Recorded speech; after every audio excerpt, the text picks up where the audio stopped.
Hey everybody, how's it going? Hope you're all good. Hope you're all well. Happy Friday.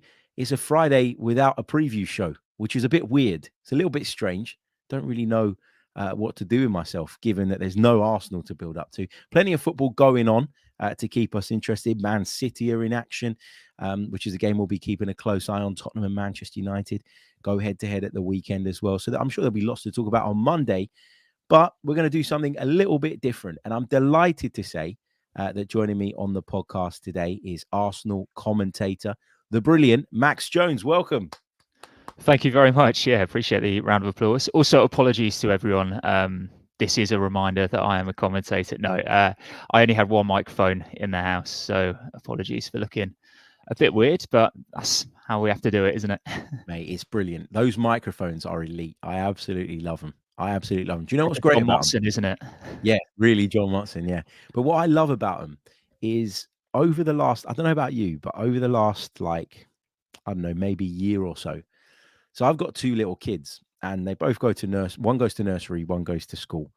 And I feel like they come home every week with a cold, or at least one of them does. And I seem to get ill all the time as a result of that.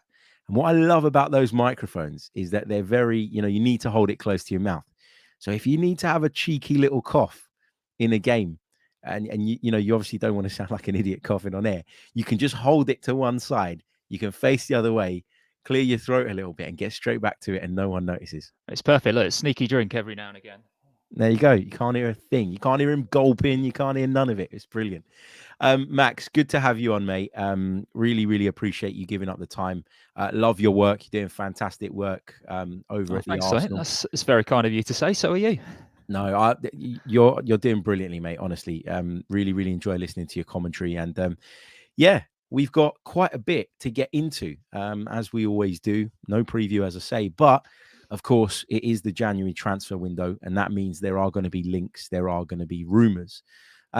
One of the rumors that has sort of started doing the rounds over the last sort of 24 hours is with regards to a striker who currently plays his football over in Italy with Bologna, and that is Joshua Zirkzee. Look, first of all, do we need a striker, Max? Because that's been a big debate over the last few weeks. People have been talking about it. Arsenal not scoring enough goals. I guess the default thing to go to is, well, it must be the striker. I would argue that the team is struggling for goals because a multitude of players are not delivering at the moment to the same level that maybe they were last season. We're facing different challenges in terms of the low blocks that we're coming up against. I thought we faced low blocks last season, but it seems to have gotten worse. Before we go into do we need a striker and who should that be, and is Joshua Zirkzee one that we should be considering, what do you put the lack of goals at the moment down to? I actually thought that you touched on this really well with TalkSport the other day, Harry, when you were chatting to Jeff Stelling, who I think actually let himself down a bit by how dismissive he was of some of the things that you were saying, because there was a lot of truth in it. And if you'd have told Mikel Arteta that he had two players out in wide areas who scored 15 goals last season, and that this season they would both be struggling for form, I think he would say you were mad last season, because they were just unbelievable at times. They were unplayable. They looked so fluid going forwards, so deadly as well when they got into the area. So I think that definitely affected Arsenal's transfers in the summer. I think Mikel Arteta looked to add something a bit different by bringing Kai Havertz in, trying to play him in a role that we saw him thrive in when he was at Leverkusen. Since then, obviously, you've got these players who you then need to start playing into form, because they're not hitting the ground running as they were last season. So that is a huge factor. But the problem you've got there is Arsenal have become used to playing a very, very specific way. They've got plan A, which last season worked for them 95% of the time. Plan A this season is very difficult to pull off when you've got players who are out of form and who are looking slightly more out of sorts. So where is the plan B? And I think that is actually much more important than looking position specific. I think Arteta just needs to find a way of mixing it up a bit. And we've seen Kai Havertz get pushed a bit further forward. Saw that against Liverpool at the weekend. I thought he did okay, but in terms of the efficiency in front of goal, that's where he was lacking, because he didn't have that confidence, because everyone's been slightly off the boil this season. So yes, we can look at strikers. We can also look in the wide areas. We can look in attacking midfield. Martin Odegaard's not been anywhere near the levels that we've become accustomed to seeing from him. So really, I think this transfer window is all about, okay, is there a player out there who can add a bit more spark, a bit of a different option to this Arsenal side, who have become very predictable to play against? Also, there's the profit and sustainability issue, right? That people just don't want to admit is a thing. I've been banging my head against the desk at times this week when I've spoken to people that just dismiss that as an issue altogether.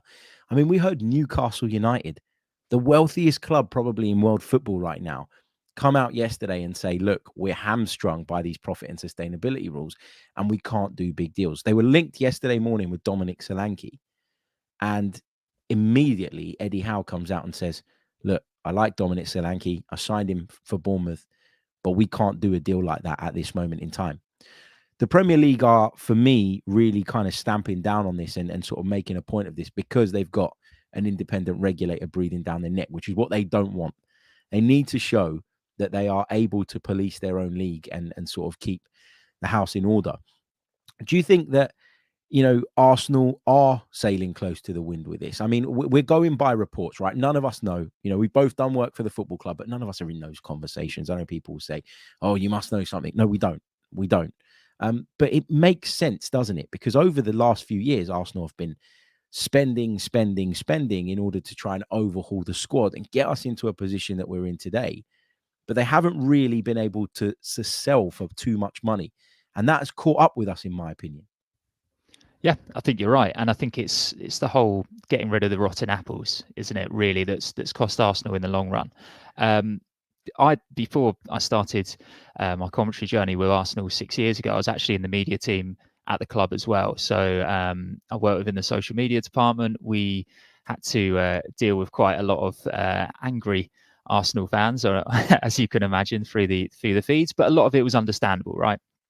And I think whenever we're looking at Arsenal going forward from where they are now, we need to look at where they've come from. And those days around Wenger leaving, Emery coming in, the initial stages of Arteta, we think about how much of a challenge that was, not only because you had the wrong types of characters in the squad, but also because of how difficult it was to spend money around that point. There were so many outgoings in terms of the huge wages that these players are on. And I think sustainability is a huge thing, right? I grew up in Portsmouth.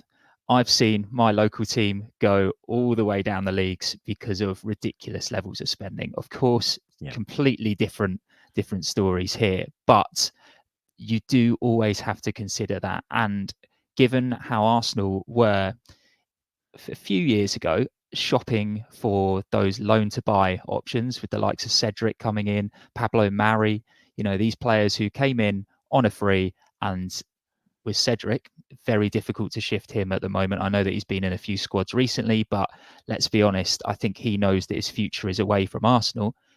Very difficult to move him on because he's probably on some high wages. So I think there needs to be a bit of calm around a potential January recruit. You know, this is a player who maybe they're going to be a stopgap until the end of the season when a bit more money comes in. There are more players available in the summer. You do just need to shop carefully at this time of the season, because otherwise you might be stuck with a player who you can't then move on later. And then that starts to have a longer term impact on the financials. Yeah, for sure. And I've read sort of some people saying, well, why don't we just sell one of the Hay lenders? Because if you do that, then obviously there is a difference in the rules with homegrown players. What happens is the profit gained from a sale of a homegrown player, it goes straight onto your balance sheet. And that obviously helps in the short term. But the problem with that, you know, Max, you're relying on someone to come in and say, yeah, I'll have him. Then you're relying on a fee to be agreed. Then you're relying on the player agreeing to that. Then you're relying on the club that you maybe want to buy from going, hold on a minute, we need someone to replace the player that we're about to lose as well. It's a bit like buying a house. You can spark a chain off that might not all be completed within the space of a month's window. 100%. And look, you're seeing it at the moment with Chelsea, aren't you? And Conor Gallagher. So this is a player who has been captaining the side for, you know, the last few months while Reece James has been out. And you've got Mauricio Pochettino, who loves him as a player, but the people who are above him are now looking at that situation going, well, look, he is money on a balance sheet, and he is a very, very easy way of us getting closer to FFP. So that's a big issue. To go back to the whole lining up and selling a house and having all of those chains, I always think back to the Squadron Mustafi signing from Valencia.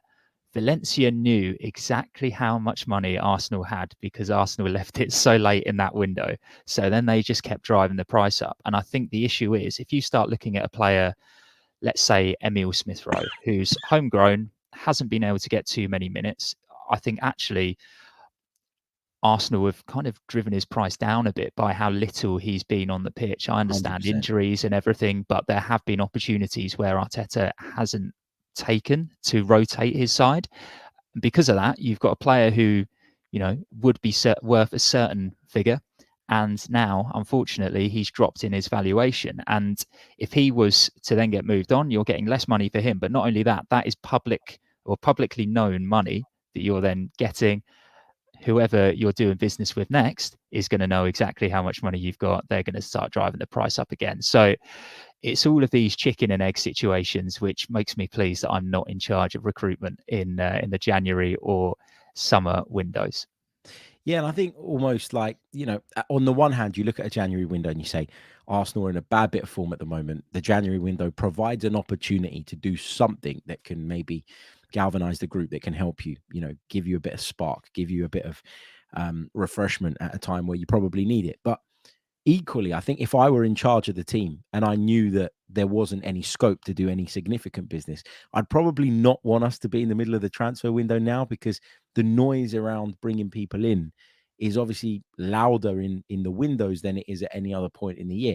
And I just don't think it's helpful. I mean, we're going to come on to talk about some of the players that are making progress in their sort of return to fitness.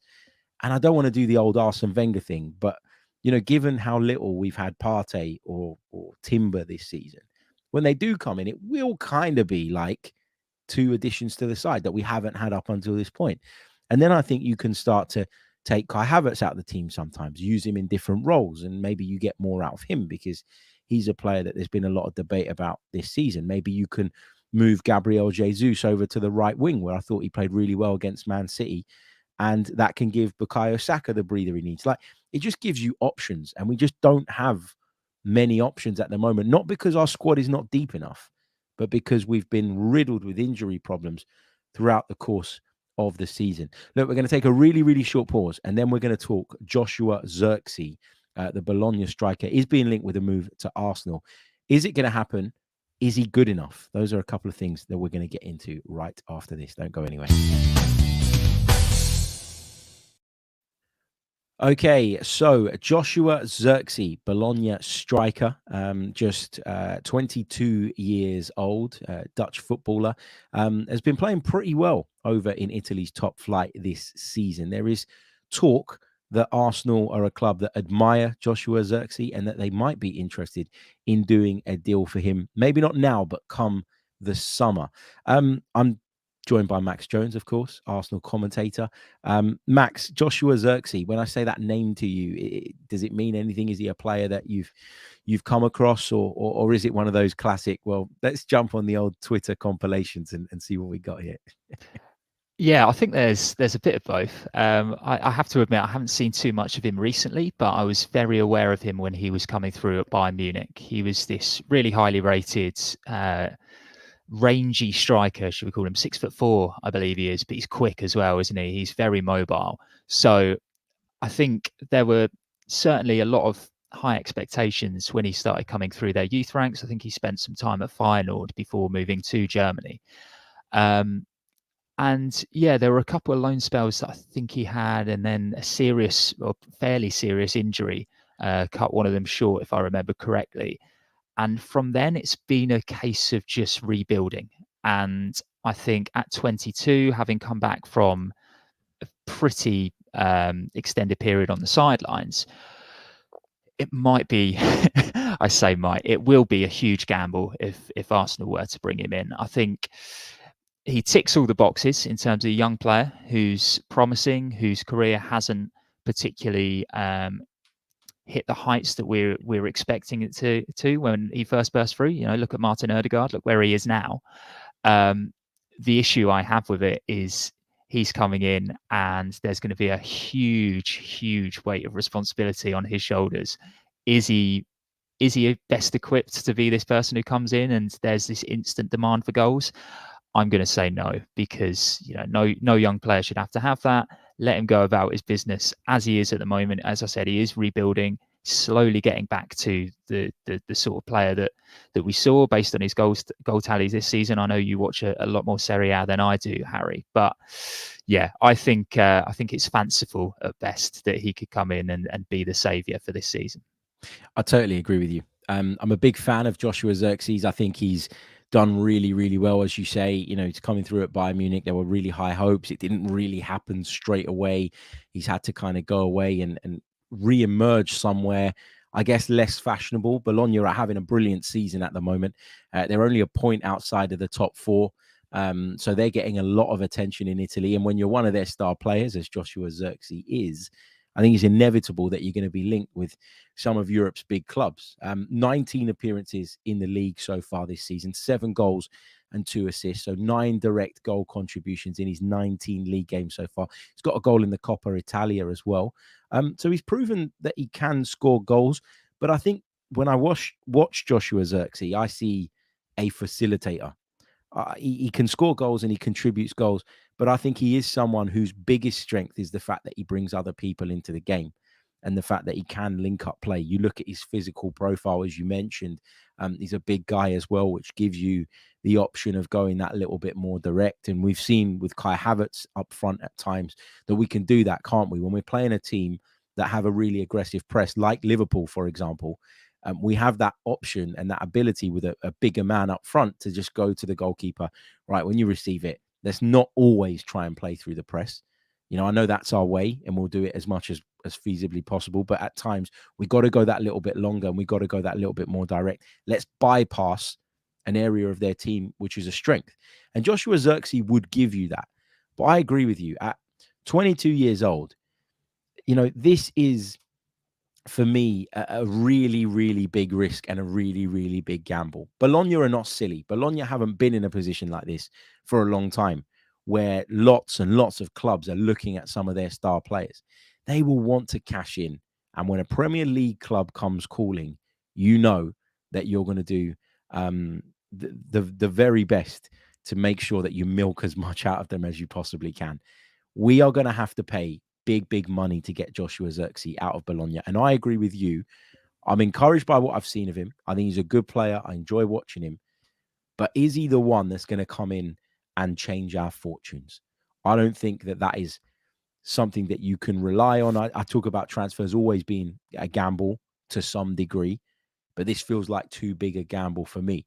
I think we both agree on that, Max. So in terms of, your thoughts, who would you look at and think, okay, you can be the man that Arsenal need? Because Jesus isn't going anywhere. I'm sure he's still going to be a part of the makeup. He could be used wide. He could be used as a second choice forward. And I almost feel dirty saying that we need to kind of upgrade in that position, because he's been a big part of why our level was elevated over the last couple of seasons. But who do you look at and think, yeah, he would bring us that little bit extra? That's something more that we're missing at this moment. Without meaning to take the standard club line, I'm actually far more interested in seeing a few more players from Arsenal's actual squad at the moment, because, as I mentioned before, I don't think enough players within that team have had a fair shot at playing in different roles on the pitch. I think Leandro Trossard has got huge potential as a central striker. I think within the current Arsenal team, he's probably the best finisher. He's got a good record against big teams as well. And we've seen him deployed kind of as a left-sided central midfielder recently, which just seems like a strange step for me. But I guess square pegs, round holes, while there are some injury problems, and, trying to keep people as fresh as possible. But I'd also like to see Smith Rowe a lot more. I'd like to see just different combinations, because, as I said before, far too predictable at the moment. To go back to your question, though, in terms of who I'd like to see come in, Zirkzee is probably the profile of a player that I would like to see come in. I would like to see a younger, bigger striker come in just as something a bit different, someone who you can hang a ball up to. We've seen Kai Havertz's goals, most of them this season, if I'm not wrong in saying, have been in the final 15 minutes of games when stuff has started getting a bit more desperate and Arsenal need to start crossing balls in. He has been able to fill that role, but that's not his natural game. So I'd like to see a player come in who can do that. But having said that, that's much more of a backup striker, isn't it? That would be a backup to Jesus, someone who you can bring on when things aren't quite going as well as they could do. So I don't necessarily think that there's too much need to tinker just yet. But if there is a shorter term option, someone who can provide that impact off a bench, I think Arsenal really, really need to act on that. Yeah, I think if you could get the short term, alternative in now on loan, for example, or loan with an option to buy, but at a reasonable fee that isn't going to hamstring you come, the summer, then yeah, do it. My worry is, and my fear is that we'd be settling for someone that maybe isn't going to be a part of the long-term plan. And when you consider that we're struggling a little bit with the financial sort of rules that are in place at the moment, you kind of think that every penny counts. I know that sounds a bit maybe over the top, and I know I'm going to get it in the comments, people saying Harry the accountant's back and all the rest of it, but I look at it and I think, for example, let's take Joshua Zirkzee as we're on the discussion, right? Joshua Zirkzee could turn out to be a great investment over the course of the next 5-6 years, but he could also turn out to be a flop.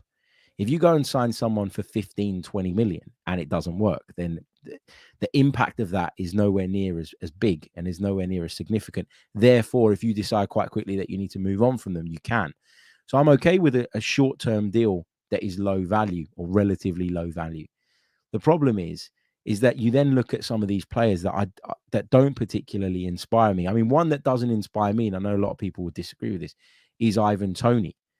I don't look at Ivan Toney and think you're going to come in and be Arsenal's main man up front.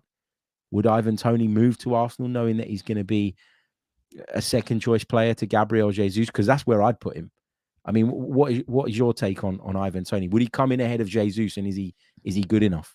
I was going to say, Harry, you hit the nail on the head there with main man, right? He would come in and he wouldn't be Arsenal's main man, not because he's not a good player. He is a good player, but look at what's around you. And if you're going from Brentford, who are a good Premier League team, not having the best season this year, but they've shown they do have really strong individual players. You're coming from there, going to a bigger club. You have to realise that you're going to be going down the pecking order ever so slightly. And then obviously when you've got international players to compete with for that central striking spot in Jesus, and I know you said that he can go and play on the right, but that's where Saka is. So what do you do there? I think, I think there are those players, aren't there, who... So Toney went to Newcastle, Premier League team, admittedly very early in his career.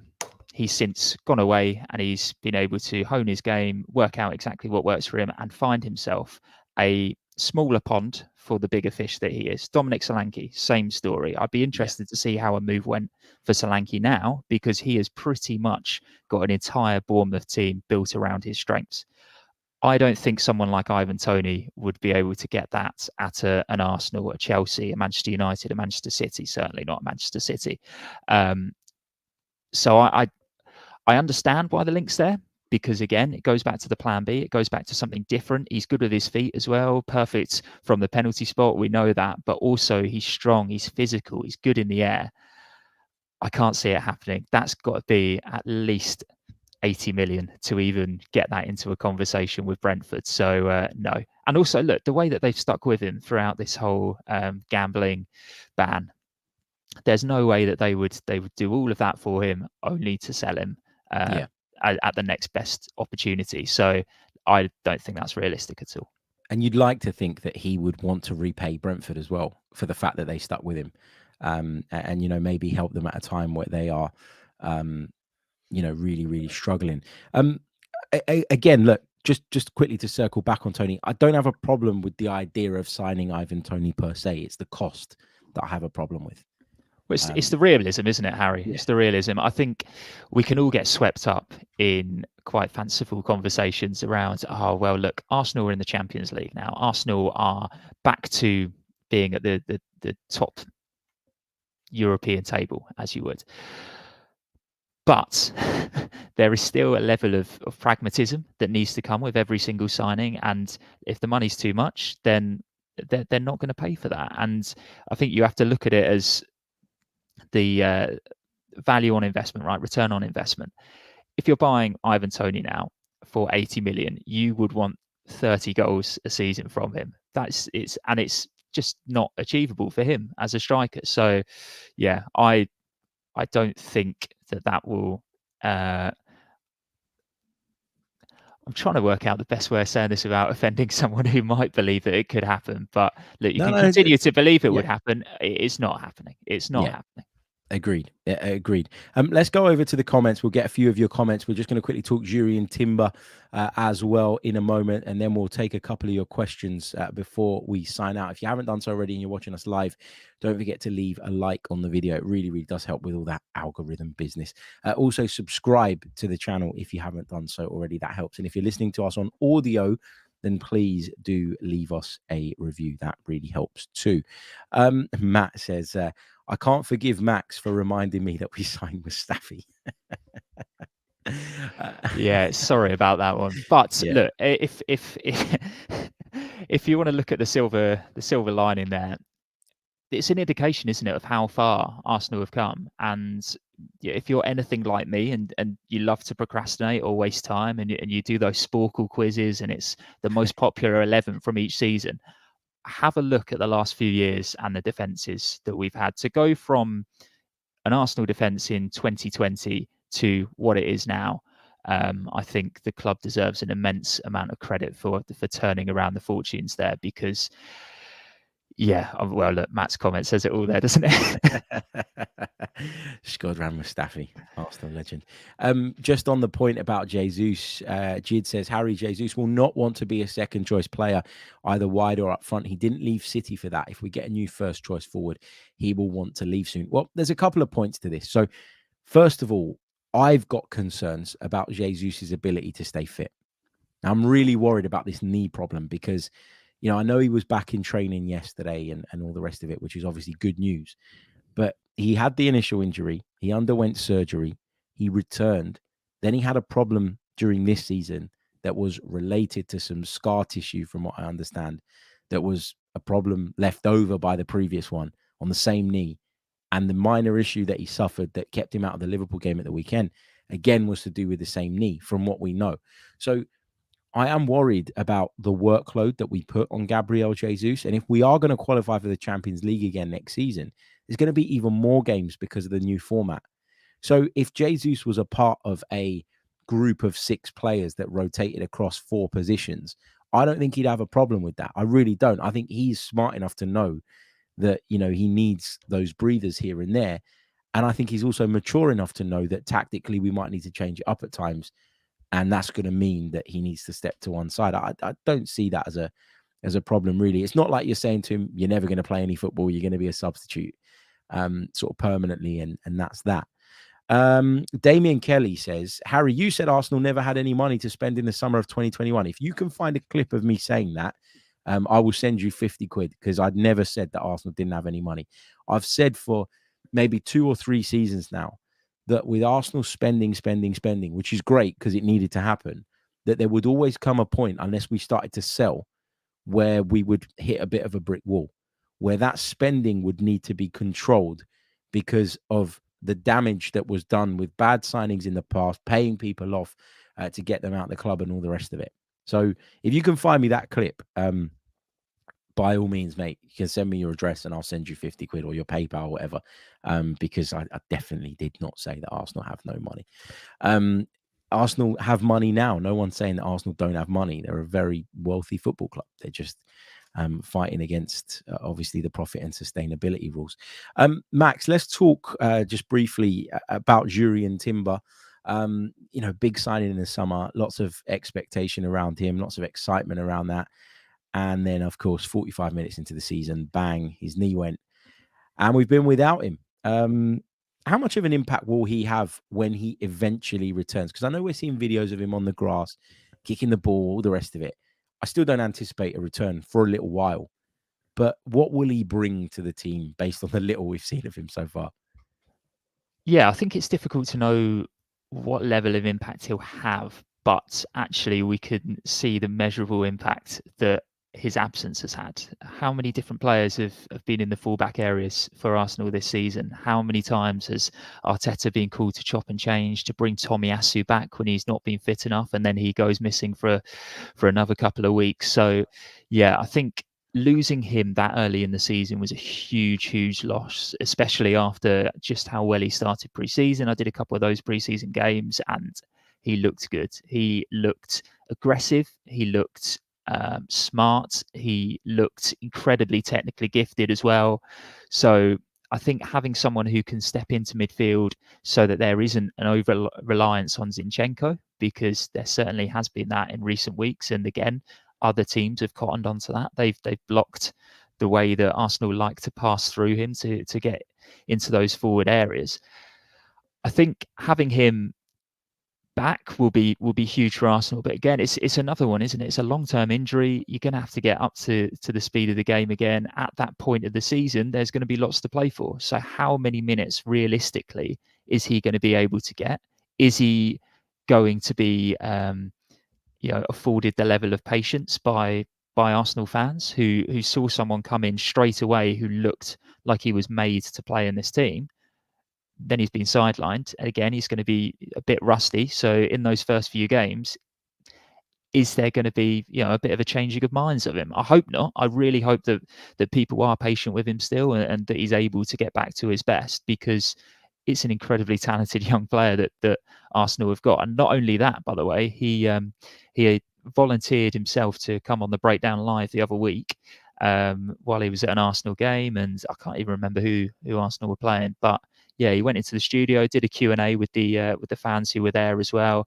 Just comes across as an overall good guy and a decent person to have behind the scenes at the club as well. So yeah, I think Arsenal have got a bit of a gem there. Let's just hope that following his injury and his rehabilitation, he is able to come back and reach those heights again.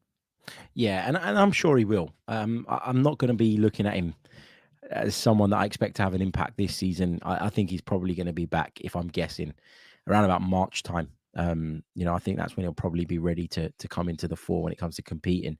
But I think what he will bring is an option more than anything else, and cover, because you could argue that maybe he should be our starting left back. I know a lot of people watching pre-season and then the Community Shield and then the first half of our first game of the season, whatever it was that he played, would have looked at it and gone, yeah, you know what, he looks solid as a defender, but he also has that technical ability. He also seems to be able to step into midfield and it not be a massive problem.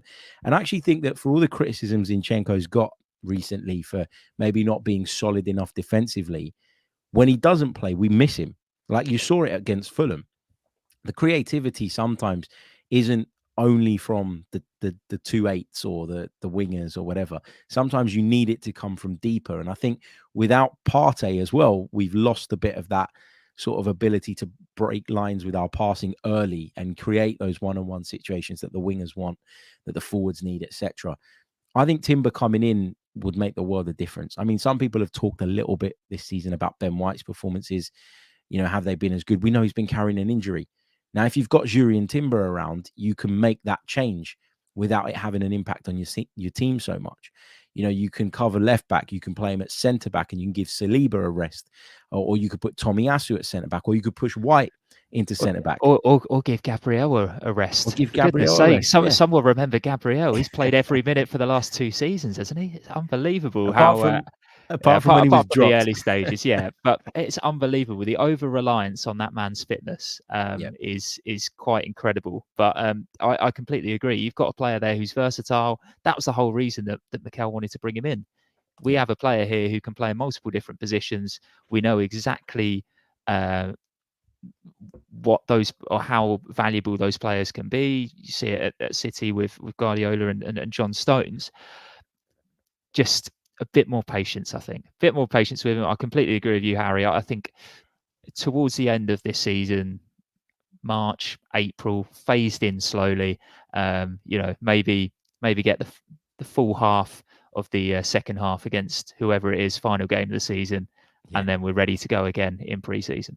Yeah, absolutely. And just on the left back situation as well, which Timber's obviously a big part of. Tomiyasu's a big part of. He's another one whose fitness is up and down, and you got to be careful with. And you want to give breathers to when possible.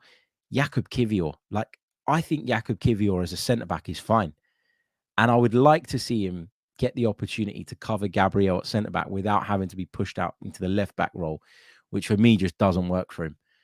So that's another player that you're potentially damaging because you're having to resort to him as covering a position that he just doesn't fit into.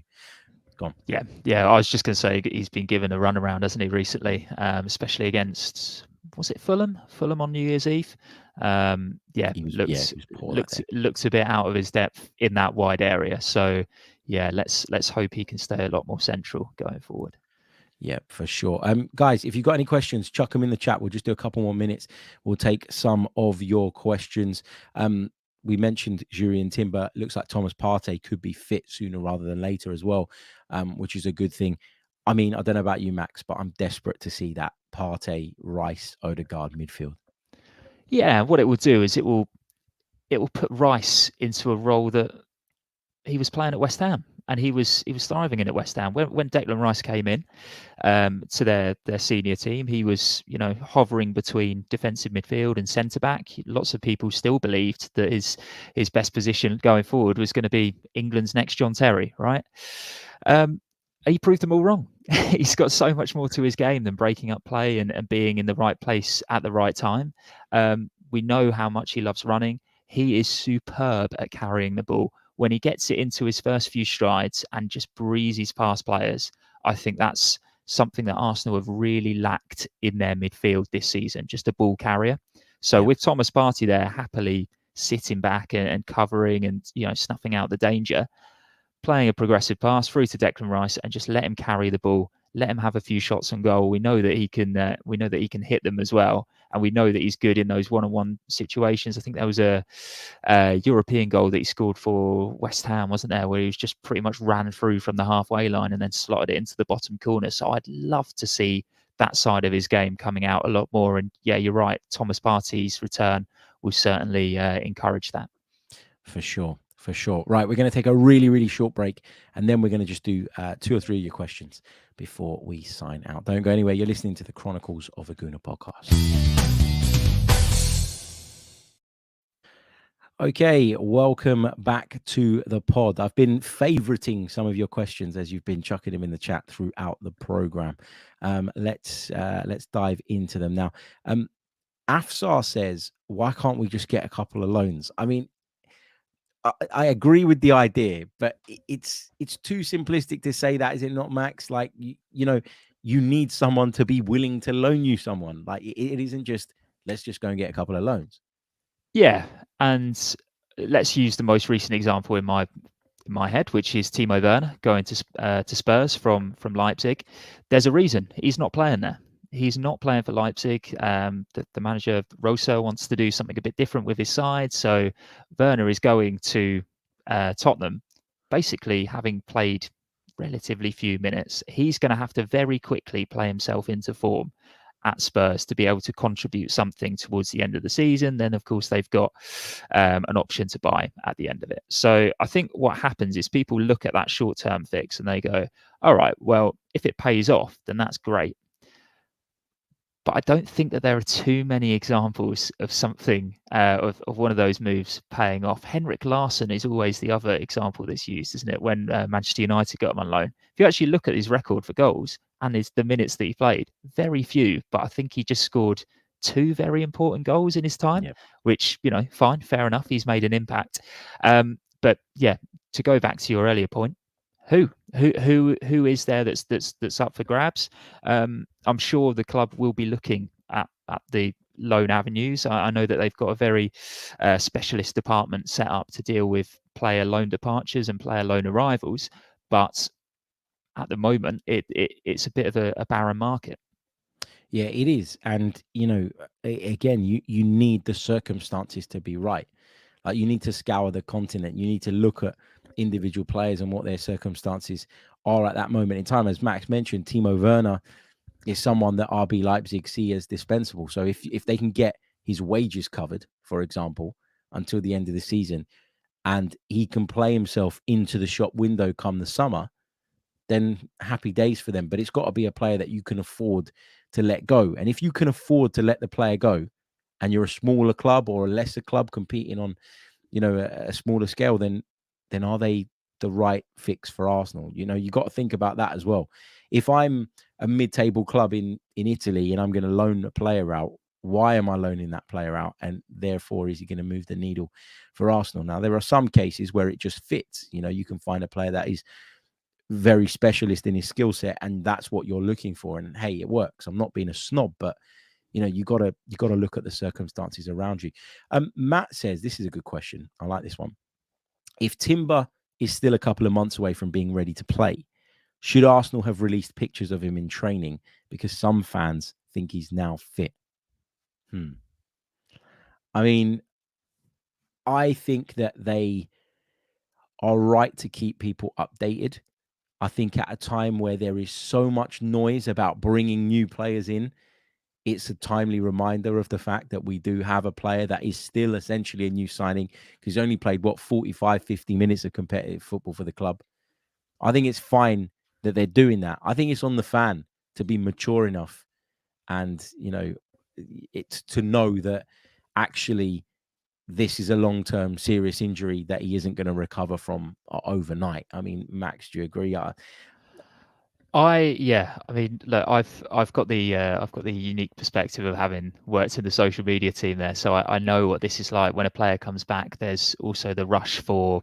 So it's a good news story for the club, right? There is a player who is back in training. He might not necessarily be ready, and Harry, this is where your comment comes in. Maybe there's a bit of, for want of a better word, common sense from the fans' point of view. Okay, he's just come back to training, so he won't be ready. But the other side of it is, you're forgetting about the player and his agent. They will want people to see them around. This is a player who's worth however much money. He's got his commercial sponsorships. He's got all of that sort of thing to look after as well.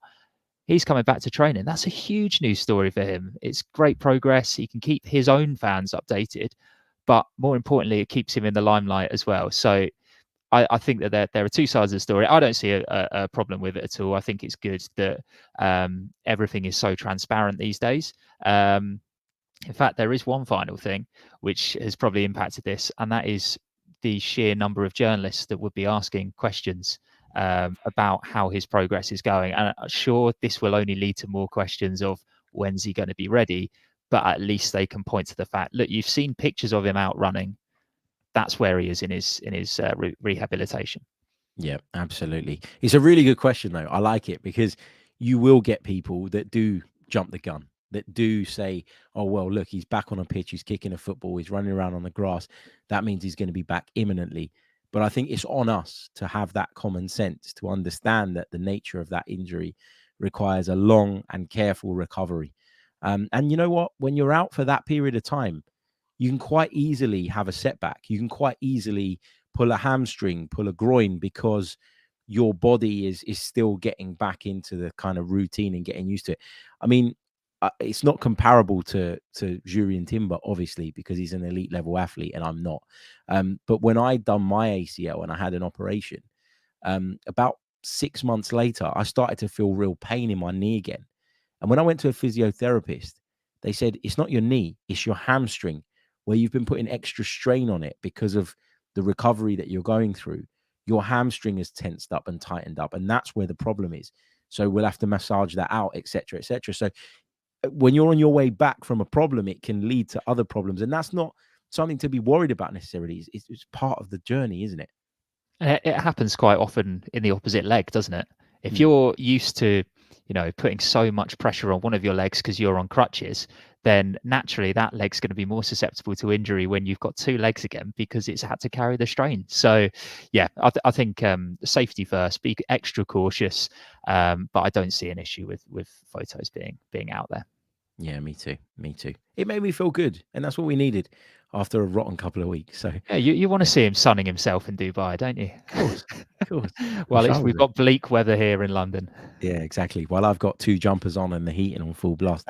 Let's take a couple more just before we go. Jid says, I feel like Arteta has and is happy with his preferred starting 11.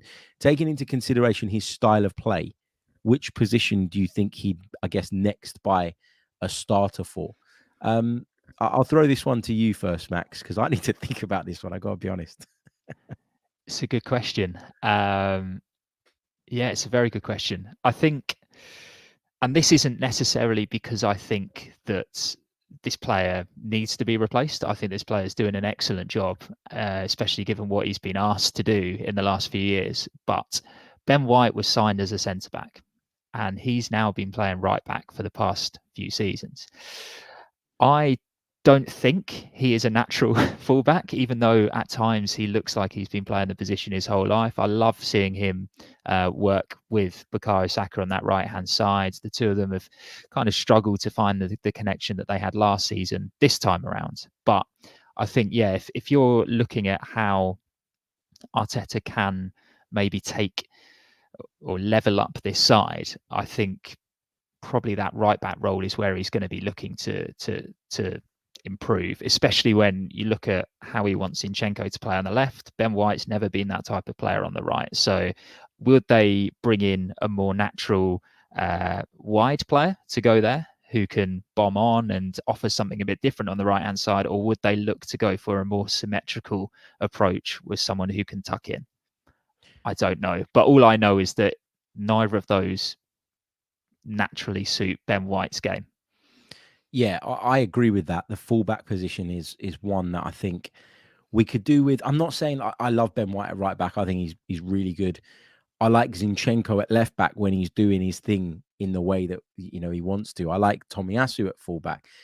I think we need a bit of variety at fullback, though. I think we need a more traditional fullback on either side to give us that increased bit of width at times when we're trying to break down these low blocks. Because I think when you have your midfield, your defenders coming into the middle of the park as well, and you know that Gabriel and Saliba like to push up right into the opposition's half, what you end up with is a really congested area.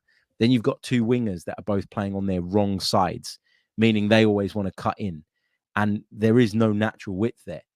So I'd quite like to see a right back or a left back even that is a more traditional fullback that is going to get forward on the outside more than what we currently have. So I would look at that position as well. Go on, mate. I was just going to say, I'm not suggesting that it will be the same, but if you look at who Mikel Arteta's biggest influence has been as a coach, Pep Guardiola, look at how many fullbacks he has signed since joining Manchester City. Arteta, I still don't think has found his ideal balance yet. So it wouldn't surprise me if there were more through the door. Yeah, I don't disagree with that at all. Final question from Louis, who says, where do you see us finishing at the end of the season? What do you think we can achieve? Max, over to you, mate. Well, the FA Cup's gone, hasn't it? I was convinced Arsenal were going to do very well in that competition. They always do very well in that competition, especially when kind of the tide turns against them domestically. Yeah, tough, isn't it? In the league, I think well, look, this isn't going to be an earth-shattering story for me to say, but it's Liverpool's to lose, right? Liverpool will be right up there at the end. Manchester City will be growing into this season, as we know that they do. They typically start a bit slower and then get better for the second half of the campaign. So really, third place up for grabs for Arsenal. I think they've got the team to do it. They just need to really get their season back on track. What is it? 1 win in the last 7 across all competitions. It's been a very, very tough festive period. So I think if they are able to get themselves that high up the table now, that would be an achievement in itself. I was going to say it's an achievement in itself that comes without a trophy, but it does secure Champions League football again for at least another season. So I think that would continue Arsenal on somewhat of an upward trend. But obviously the silverware would be much better and a much better indicator of the job that Arteta has done. in terms of Europe, I don't know if that's part of the question as well, but I think they have enough to get past Porto. And then after that, well, let's see who they draw. It's been a while since Arsenal have been in the latter stages of the Champions League. So I think it's a young side. They've still got lots to learn, especially around the atmosphere that they find in these away European stadiums. So yeah, I'm as a commentator, just enjoying those nights more than anything else, because it's been so long since we were in the Champions League before. We've done the Europa League slog, as it were, playing against the likes of Vorskla Poltava and whoever it might be. So just that when those nights come around, I just try to enjoy them as much as possible and not think too far ahead. Yeah, I mean, for me, look, obviously I want Arsenal to push for the title. When you see what they managed to achieve last season, you should be aiming to go one better. I don't think that it's realistic to think that Arsenal are going to win the league, though, because I don't want to that people are going to say that I'm being negative and I'm making excuses for the club. I can imagine what the comments are going to say already, because I always get it. But I think first and foremost at the start of this season, and I said it then, so I'm being consistent. I haven't moved the goalposts. You need to get into the Champions League again.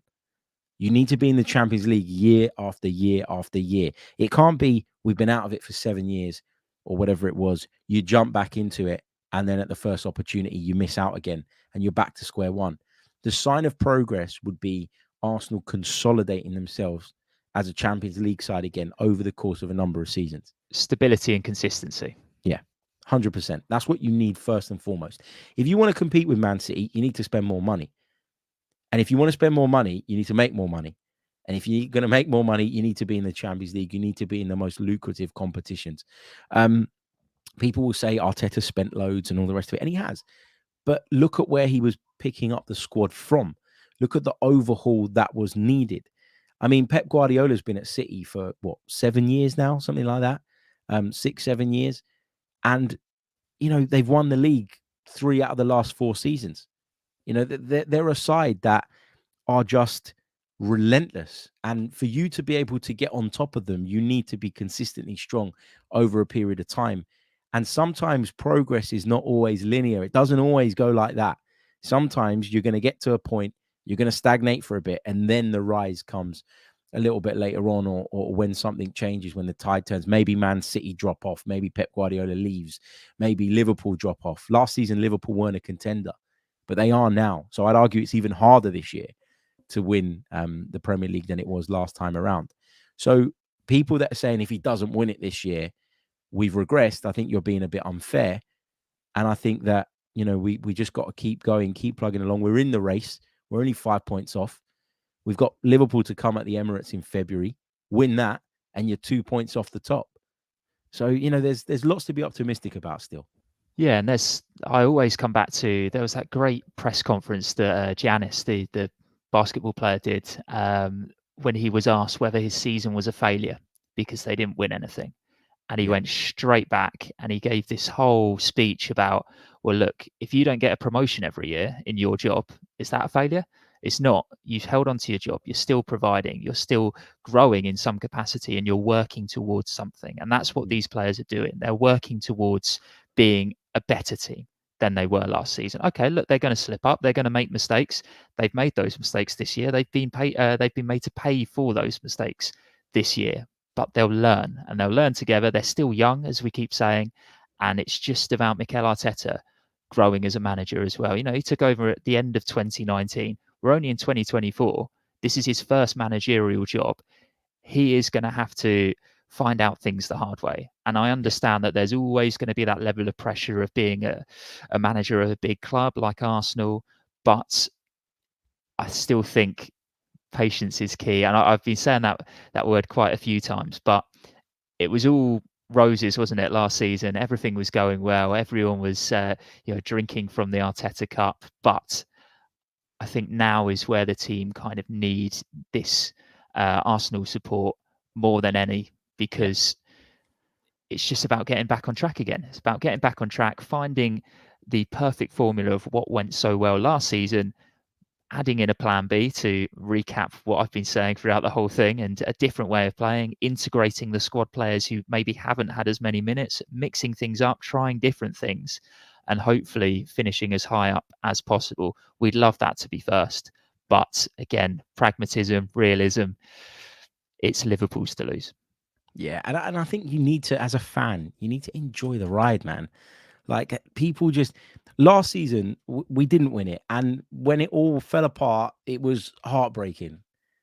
But some of the moments that we created over the course of that journey will stay with me forever as a fan. That goal against Bournemouth at the Emirates Stadium, that will stay with me forever. The comeback away to Villa. Yeah, the comeback away to Villa, the win at Spurs, you know, all of those things. They are the win at Chelsea. There were so many of those moments. Like that's what you live for as a supporter, that as a fan. That's what you get up in the morning and make the trip to football for. Those kind of moments. Yes, the disappointment came at the end of the season, but that doesn't take away those moments and the way you felt along the way and at that point. And I think we've got this problem, not just within our fan base, with football fans generally. And I'm not saying that to be critical of football fans, but we're all so reactionary, myself included at times. When I'm emotional, I'm reactionary.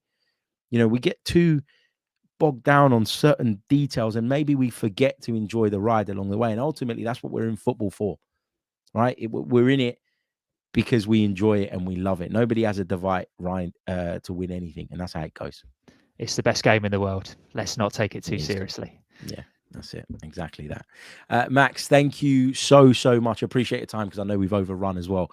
So a big thank you to you for sticking with me. Thank you to everyone in the live chat.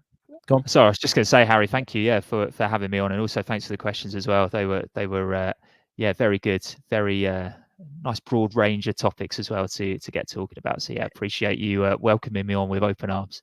Indeed. Max, thank you so much for joining us. Thank you to everyone in the live chat. Thank you to everyone that will be watching or listening to this back a little bit later on. Don't forget to like, don't forget to subscribe, all the rest of it. You know the drill by now. And we'll be back tomorrow with another episode of the Chronicles of a Gooner. Until then, take care of yourselves. Have a great Friday. The weekend is here, even if Arsenal aren't in action. All the best. Goodbye.